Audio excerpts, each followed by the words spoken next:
इस हिमालय से कोई गंगा निकलनी चाहिए। सिर्फ हंगामा खड़ा करना बुलडोजर बाबा का मकसद नहीं, इनकी कोशिश है कि भारत की तकदीर बदलनी चाहिए। जय श्री राम। भारत माता की, भारत माता की, भारत माता की। वंदे वंदे इस हिमालय से कोई वंदे सियावर रामचंद्र भगवान की, मां जानकी की, माता जानकी की।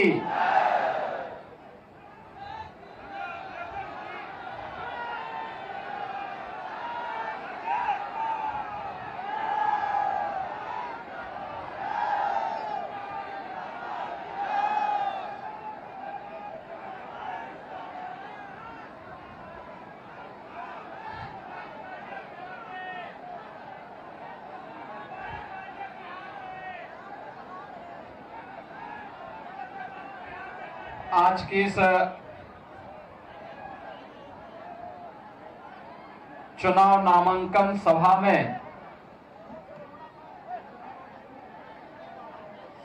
में उपस्थित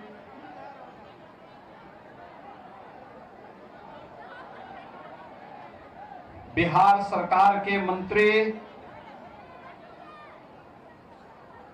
श्री जनकराम जी, बिहार सरकार के मंत्री और सोनवर्षा से प्रत्याशी श्री रत्नेश सादा जी,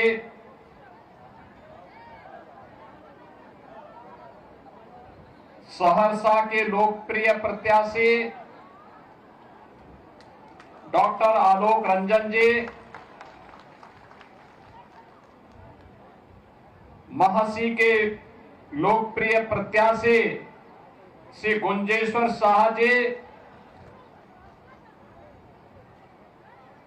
सिमरी बख्तियारपुर से एनडीए के प्रत्याशी श्री संजय सिंह जी,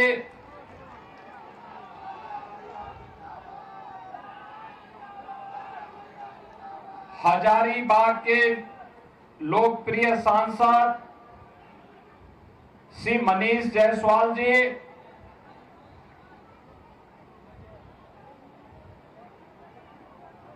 उत्तर प्रदेश सरकार के पूर्व मंत्री और प्रयागराज से विधायक श्री सिद्धार्थनाथ सिंह जी, माननीय सांसद श्री प्रदीप वर्मा जी, सहरसा की महापौर श्रीमती बेन प्रिया जी, जिलाध्यक्ष बीजेपी श्री साजन शर्मा जी, जदयू के जिलाध्यक्ष श्री चंद्रदेव मुखिया जी, अभय गिरी जी, सुरेंद्र यादव जी और भारी संख्या में सहरसा की इस धरती में उपस्थित इस मिथिला क्षेत्र से जुड़े हुए मेरे सभी उपस्थित बहनों और भाइयों, आज मुझे मां जानकी की इस पावन धरा में आप सबसे चुनावी सभा के बहाने ही नामांकन सभा में आने का अवसर प्राप्त हुआ है। इस अवसर पर मां जानकी की इस पवित्र धरा को भगवान बुद्ध की ज्ञान भूमि, भगवान महावीर की पावन जन्मभूमि, विद्यापति की जन्मभूमि और चंद्रगुप्त मौर्य की इस पावन भूमि बिहार की पावन धरा को, जिसने डॉक्टर राजेंद्र प्रसाद जी को, जयप्रकाश नारायण जी को, कर्पूरी ठाकुर जैसी विभूतियों को जन्म दिया हो, कोटि कोटि नमन करते हुए मैं आप सबका हृदय से अभिनंदन करता हूं, स्वागत करता हूं। बहनों और भाइयों, उत्तर प्रदेश और बिहार ये केवल राम और मां जानकी के मिलन की ही भूमि नहीं है, यह हम सब की एक साझी विरासत, साझी संस्कृति, आस्था और साझे भविष्य का प्रतीक भी है। और उसी साझी विरासत को एक साथ आगे बढ़ाने के संकल्प के साथ मैं आज उस पावन संकल्प के साथ जोड़ने के लिए आपके बीच में यहां पर उपस्थित हुआ हूं। आज से 10 वर्ष पहले, 8 वर्ष पहले जब हम लोग बिहार में आते थे, एक प्रश्न बिहार की ओर से छेड़ा जाता था और वे बोलते थे, क्या अयोध्या में राम मंदिर बनेगा? हम लोग कहते थे अवश्य बनेगा, अवश्य बनेगा। यहां का राम भक्त कहता था कब बनेगा? हमारे पत्रकार बंधु भी प्रश्न करते थे कैसे बनेगा? और कांग्रेस और आरजेडी के लोग बोलते थे कभी नहीं बनेगा। हम कहते थे बनेगा, बनेगा, अवश्य बनेगा। यहां का राम भक्त कहता था कि रामलला हम आएंगे, मंदिर वहीं बनाएंगे। भविष्य की एक शुभ संकेत को लेकर के उत्साह और उमंग के साथ दौड़ता था, खड़ा होता था। और आज तो अयोध्या में भगवान राम का भव्य मंदिर बन गया है और राम दरबार भी विराजमान हो गया है। अयोध्या में भगवान राम, मां जानकी, भरत जी, लक्ष्मण जी, शत्रुघ्न जी, हनुमान जी, इन सब का दरबार भी राम जन्मभूमि में विराजमान हो गया है। और अब तो बिहार की धरती पर भी मां जानकी का 900 करोड़ रुपए की लागत से भव्य मंदिर का निर्माण का कार्य प्रारंभ हो चुका है। यह है विरासत। और बिहार के पास तो एक समृद्ध विरासत है। इस समृद्ध विरासत मां जानकी का भी है। इस समृद्ध विरासत भगवान बुद्ध की ज्ञान की परंपरा का भी है। भगवान महावीर की जन्मभूमि का भी है। विद्यापति की ज्ञान की परंपरा का भी है। आर्यभट्ट के गणतज्ञ जैसे विश्व प्रसिद्ध गणतज्ञ की विरासत का भी है। और वैशाली के लोकतंत्र की भी है। और लोकतंत्र पर आ जाएंगे, कोई जेपी खड़ा हो जाएगा बिहार से लोकतंत्र को बचाने के लिए। वह समृद्ध विरासत भी बिहार के पास है।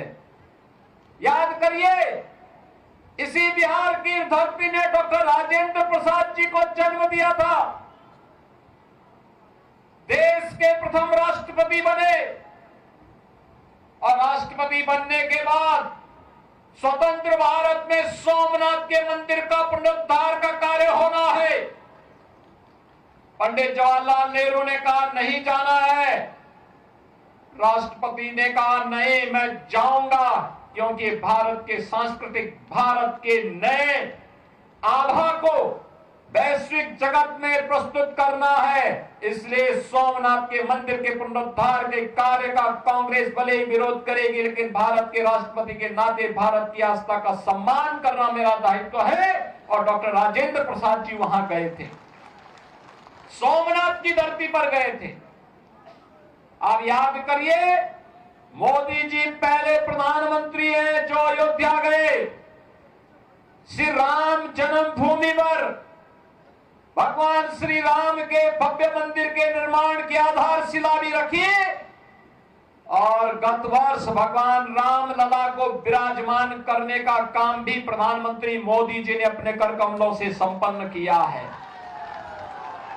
भारत की आस्था का सम्मान होगा, भारत की विरासत का संरक्षण होगा, तो वह विरासत ही विकास की नींव को पुख्ता करेगा।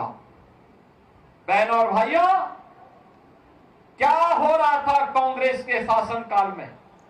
ये विरासत को अपमानित करते थे, कहते थे राम हुए ही नहीं, कृष्ण हुए ही नहीं, भारत की विरासत को कोसते थे, भारत को अपमानित करते थे, भारत और भारतीयों को गाली देते थे, घुसपैठियों को घुसपैठ करा करके अराजकता पैदा करवाते थे। और आरजेडी को तो कहना ही क्या, इन्होंने बिहार का विकास नहीं किया, अपने परिवार का विकास किया। इन्होंने परिवार का विकास किया। मोदी जी कहते हैं कि 140 करोड़ का भारत मेरा परिवार है, और लालू जी कहते हैं कि राबड़ी देवी का ही परिवार मेरा परिवार है। आरजेडी उससे बाहर नहीं सोच सकती। एनडीए पूरे भारत के लिए सोचता है, और डबल इंजन की सरकार बिहार के उस विकास को आगे बढ़ा रही है।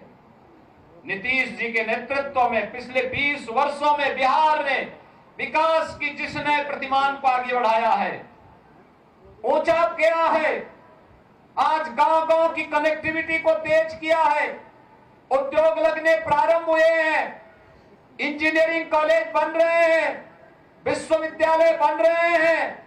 आज बिहार के अंदर विकास एक नई आभा के साथ आगे बढ़ रहा है। बिहार के अंदर बाढ़ की समस्या का समाधान तेजी के साथ आगे बढ़ रहा है।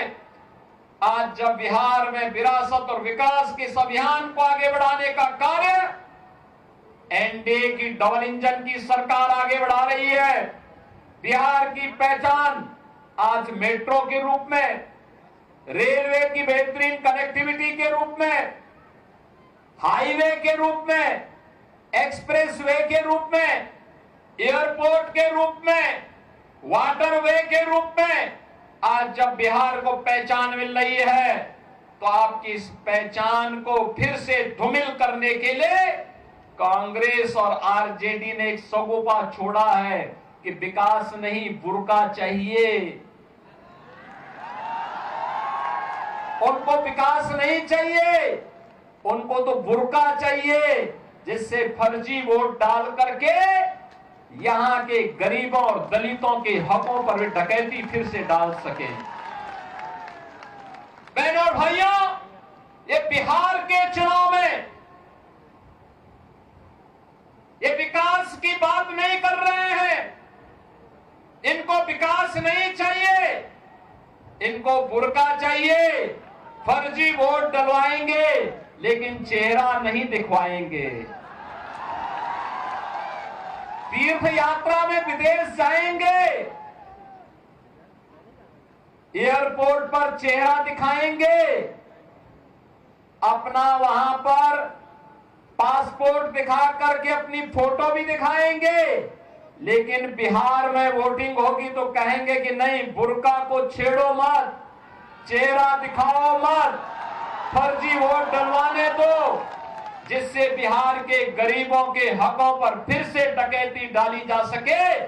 कांग्रेस और आरजेडी आज ये साजिश कर रही है, लेकिन इनकी साजिश सफल नहीं होने पाएगी। अब इनकी साजिश को सफल नहीं होने देना है, और इसीलिए हम आपके पास आए हैं कहने के लिए, बिहार के सामने कांग्रेस और आरजेडी ने पहचान का संकट खड़ा किया था। याद करिए, इन लोगों ने हर जिले में एक एक बड़ा माफिया पाल डाला था। वो लूटता था, विकास के पैसे को हजम कर जाता था, गरीब के लिए आने वाला पैसा स्वयं खा जाता था। गांव में कोई भी कार्य नहीं हो पाता था। 4 महीने बाढ़ से बिहार त्रस्त रहता था। न हाईवे, न रेलवे, न मेट्रो, न कोई नए विश्वविद्यालय, न कोई इंजीनियरिंग कॉलेज, न कोई चिकित्सालय, कोई सुविधा नहीं मिल पाती थी। और विरासत को तो अपमानित करते ही थे। पर्व और त्योहार आता था, पहले से ही लोगों में अपशकुन नजर आने लगता था कि पता नहीं कहां दंगा हो जाए, कहां गुंडागिर्दी करके किसके किस पर कहर पड़ जाए। बहनों और भाइयों, ये डबल इंजन की सरकार आने के बाद दंगे बंद हुए, गुंडागिर्दी बंद हुई, अराजकता बंद हुई, विकास तेजी के साथ आगे बढ़ा है। आज मेट्रो के रूप में विकास की योजनाओं का लाभ भी बिहार को मिल रहा है। तेजी के साथ गरीब कल्याणकारी योजनाओं का लाभ बिना भेदभाव के हर गरीब को, हर गांव को, हर किसान को, हर नौजवान को उपलब्ध करवाया जा रहा है। आज आप देख रहे होंगे हर गरीब के पास मकान बन गया। 4 करोड़ गरीबों को देश के अंदर मकान बन गए। सर्वाधिक दिनों तक कांग्रेस ने शासन किया, लेकिन वो मकान गरीब का नहीं बना पाई।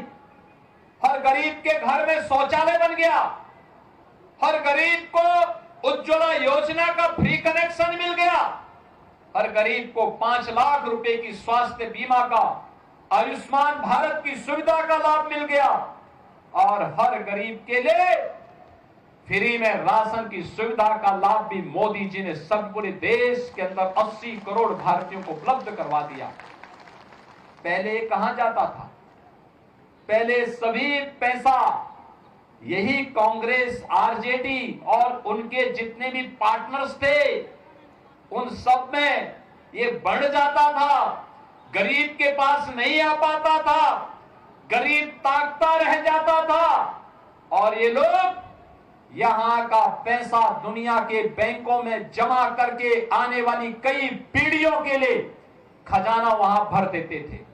लेकिन अब मोदी जी ने कहा कि भ्रष्टाचार नहीं चलेगा, माफिया राज नहीं चलेगा, और जो भी भ्रष्टाचार फैलाएगा, गरीब के हक पर डकैती डालेगा, उसकी जगह जेल में होगी, जेल में। और बहनों और भाइयों, अगर उसका उदाहरण देखना है तो उत्तर प्रदेश में हमने किया है।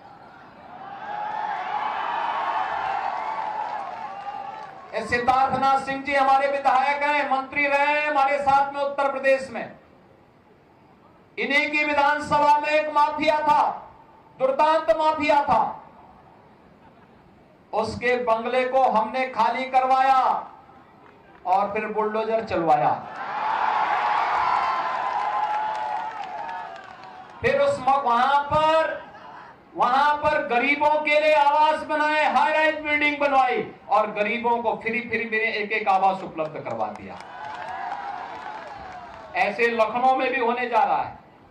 हर जनपद में वहां माफिया के द्वारा कब्जा की गई भूमि पर, और अगर किसी ने 10 एकड़ जमीन कब्जा की है और उसके पास अगर कुछ पुश्तैनी भूमि थी तो सबको मिलाकर के ब्याज सहित वापस लिया गया, और वापस लेकर के फिर गरीबों को आवंटित करके गरीबों के मकान बनाए जा रहे हैं।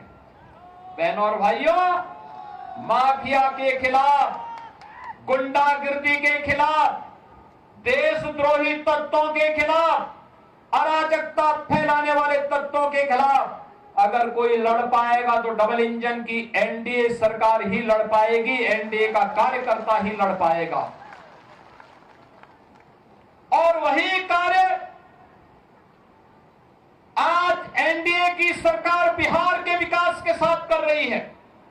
हर क्षेत्र में विकास के नए प्रतिमान बिहार के अंदर बन रहे हैं। अब बिहार के सामने पहचान का संकट नहीं है। जो पहचान का संकट आरजेडी कांग्रेस ने बिहार के नौजवानों के सामने पैदा की थी।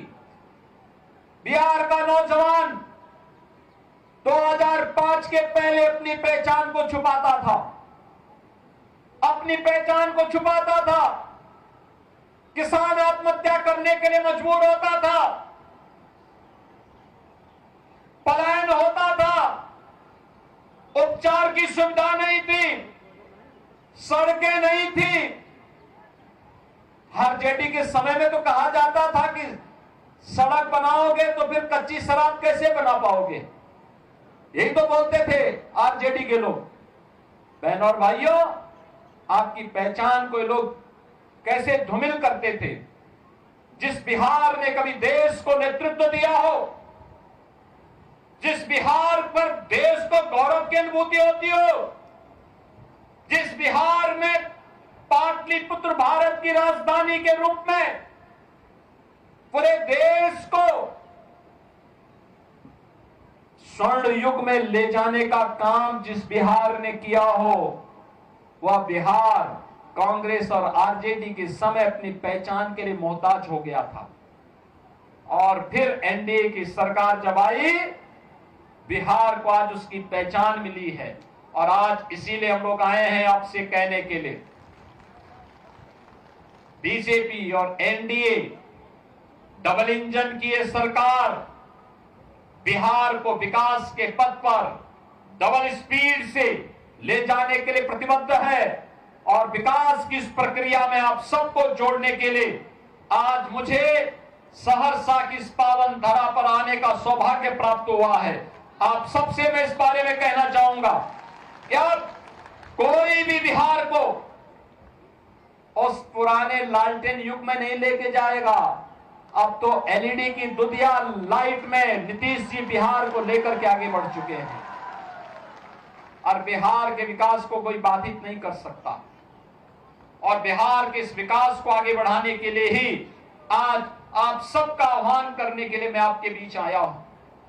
हमें जब भी अवसर मिला, हम लोगों ने उत्तर प्रदेश के अंदर इन महापुरुषों से प्रेरणा प्राप्त करते हुए कुछ न कुछ नया करने का काम किया है। बहनों और भाइयों, सरदेव जयप्रकाश जी की पावन जन्मभूमि उत्तर प्रदेश और बिहार के जंक्शन में बलिया जनपद से सटे हुए है। सितादेरा में हम लोगों ने उनकी पावन जन्मभूमि पर उनका भव्य स्मारक बनाने का काम हम लोगों ने वहां पर किया है।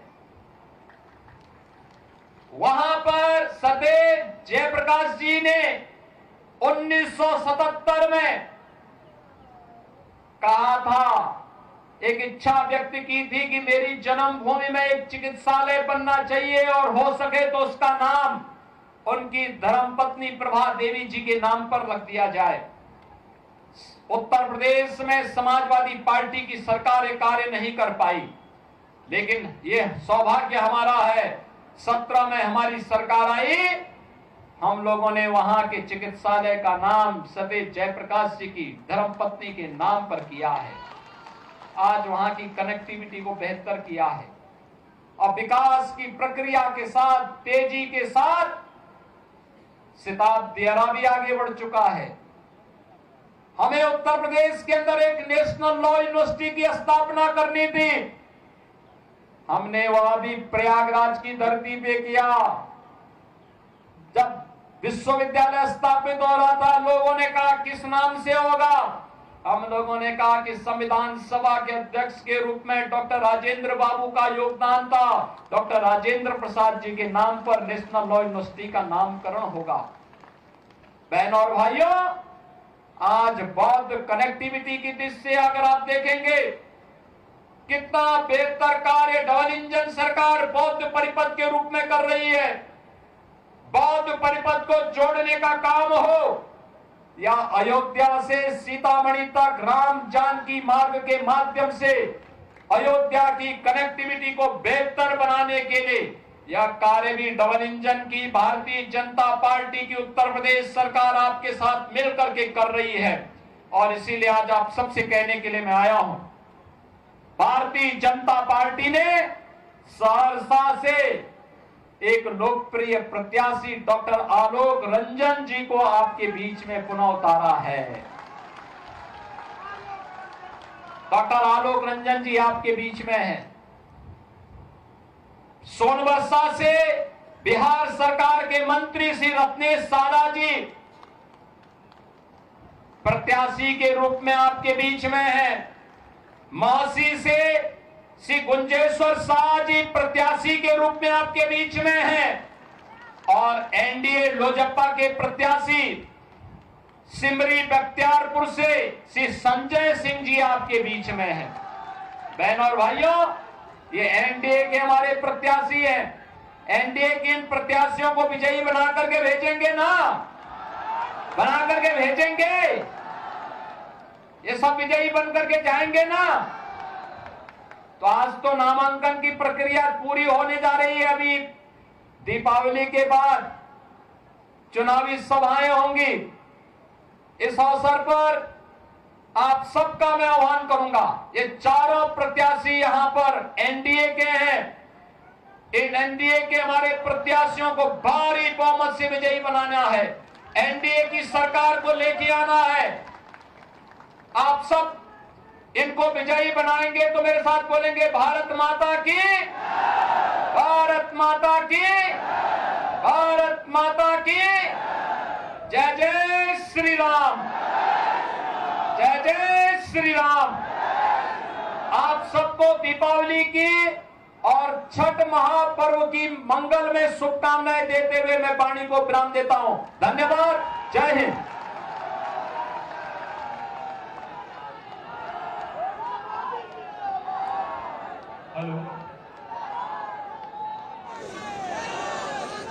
सभी आदमी खड़ा होकर के हाथ हिला के आज इनको आश्वस्त कर दीजिए कि चारों सीट यहां से जीत के हम लोग एनडीए गठबंधन को देंगे। बोले जय श्री राम।